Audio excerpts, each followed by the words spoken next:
In this lesson, we are going to talk about the amazing vanishing point filter.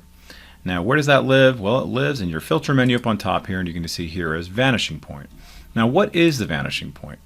Well, it implies that we're going to have one image superimposed on top of another image, and we want it to conform to a certain sort of grid line or perspective that we're going to create to tell it, for example, to go in this kind of diagonal fashion. So it's going to kind of warp a little bit to kind of create the illusion of that angle. And then we're going to have another one that's going to come along the side of the building to conform and to make it appear as if it's going along that angle and that perspective. Okay, really, really cool. It's going to be a few different steps that are going to be a little bit unusual compared to how you might do things inside Photoshop, because we have to get the image from someplace else and then copy and paste it inside of the filter. Okay, so it's a little bit unusual, but you'll get the hang of it. All right, but now the first thing I want to do is actually make a duplicate of this layer here. Okay, I like to just hold down the Alt or Option key and just simply click and drag down, and now I have two different versions here. Okay, and you're going to see why this is going to come into play in just a few moments. All right, but that's going to be the first thing we want to do. Very, very important. Okay, now we're then going to go over to this little guy right here. This is what we're going to superimpose on top of this building. All right, so we want to kind of create the illusion as if this has been painted on to the building. And we want to have a nice little realistic effect to make it look like it's just kind of always been there. All right, and that's what the vanishing point filter is going to allow us to do. All right, so first thing we have to do is we have to select it and copy it. So I'm just going to do Control or Command A. You can see I get my little marching ants there. Control or Command C. Bam, it's been copied. Now, when we go back to our vanishing point image, we go over here to our top layer. We're now ready to apply the filter. So let's go ahead and do that. I'm going to go over here to Filter. I'm going to choose Vanishing Point. And you're going to see potentially that there's already a grid drawn, right? Just sometimes it's like that depending on what you've done last, or Photoshop just has some artifacts there. But this is essentially what we're going to be drawing here, right? Because we're going to have our image sort of conform to this perspective grid, going this way, a little bit angled, because that's how the building is. And you're going to see here, it's going to go the other direction, also angled, but in a different angle. But we're going to have our image conform to that shape. All right, so if you have this grid already here, you can just hit the backspace key or the delete key, and it'll go away. All right, now what we're going to do is we're going to draw out that grid. So you don't want to make sure, first of all, this Create Plane tool is first of all selected. And then, very simply, we're just going to draw corners. All right, so one corner here, one corner here, one corner here. Trying to keep a straight line as much as possible, but don't worry about it if you don't get it right the first time. And now one corner there. All right, now what I want to do is I want to make it so it's going to go according to these lines right there. Okay, so what I'm going to do is now hold down my Control key or my Command key if you're on the Mac, and just simply click and drag on that, and then just watch it follow along beautifully. And you can even go over a little bit. And if it doesn't get it right, you can also just simply click and drag on each individual corner, and then bam, get it to go how you want it to go. Maybe this can be a little more straightened. That's beautiful. Good. All right, maybe Photoshop's giving me a little bit of a error message saying, you know what, that wasn't beautiful. So just keep a lookout for some of those little subtle messages. Okay, very good. Now we have our planes all set up with this perspective. Next thing we have to do is paste in the image that we copied just a few moments ago, right? So remember we did Control C, now we're going to do Control or Command V, and now that's going to pop right in.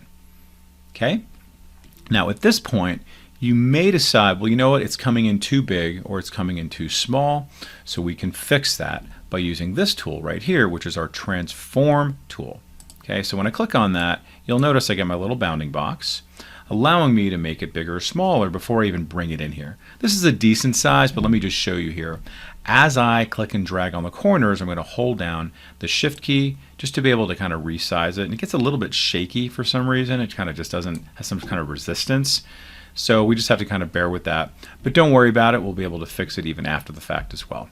Okay, good. Now here comes the fun part. I'm just going to simply drag it into my little plane right there, and then just wait for it to kind of swallow it up.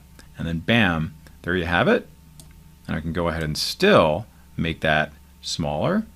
Again, it kind of puts up a little bit of a fight, but you can see how it's starting to kind of conform. Look at the corners there. Really kind of cool stuff. All right, that's great. And I'm just going to kind of do it maybe a little bit bigger over here. Okay, beautiful. All right, kind of cut him in half a little bit, get some perspective. Super cool. All right, now I'm pretty much done at this point. All right, so now let's go ahead and click OK. Now we come back over to here, and you can see what it's done. Good, you can see kind of the beginnings of it, but certainly not complete. Because what we have to do at this point is we have to blend together these two layers. Because what we want to do is we want to make it so the original kind of shines through here. Because it's not perfect the way that the vanishing point works. Okay, great, it knows to go according to these corners here, but with a blend mode that we're going to create and what we're going to apply to this, it's going to then bring through the original building to show the corners and the shadows and everything else, and of course even this window that we can't see, right? So it doesn't look like very authentic. So let's go ahead and fix that. You're going to see where are our blend modes. Inside of the layers panel, you can see we have normal and we have all these other blend modes here. Okay, and you can go ahead and just mouse over these and it'll show you kind of what they're going to do. Some are better than others. Okay, you just kind of really play around to see what's going to work for your image and your image that's on top of it as well. Okay, I'm going to choose this darken one. That one seems to be best for me. Okay, but you can see maybe some other ones like multiply, color burn, like some of these other ones. But I happen to like darken the best. That works really, really well. And you can see it's doing pretty good, right? I'm pretty happy with that. All right, but I'm not 100% happy because there's a few things I might want to do as well. Okay, because you can still see kind of like the edge of this here, maybe even some like the white that's kind of coming through. It's not that great, so there's other things that we can do with this. All right, so what can we do? Well, there's something called masking, and in our first lesson in Photoshop, we actually did a whole thing. So if you haven't seen that, go ahead and check that out. All on masking, and masking has a lot of usage and applications, so definitely check those out if this is your first time hearing about masking.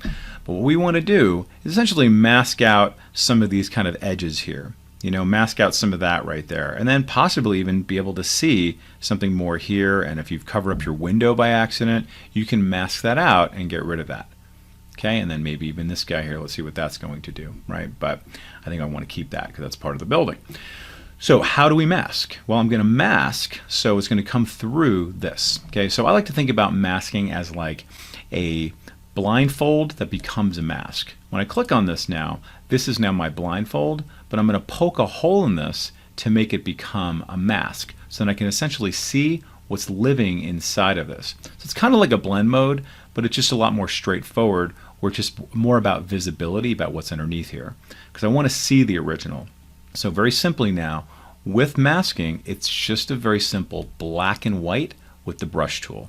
So making sure that this mask is chosen, I'm going to go over to here to my brush, and then making sure that black and white are my default there, and if they're not, you can always click on this guy right there. And then I want my black to be my foreground color. Now let's go ahead and just zoom in a little bit.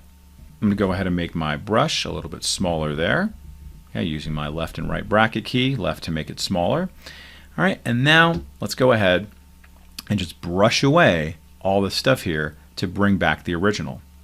See that? So now it's going to kind of blend right into, I don't want to do that, so I can go ahead and switch back to white. Took off a little bit. That's why we do masking, so it's not permanent. Let's switch this back. Okay, you can see, just trim that off.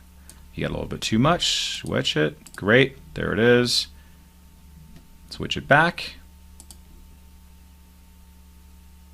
And zooming in can be really helpful for this kind of thing, so you don't accidentally get anything else.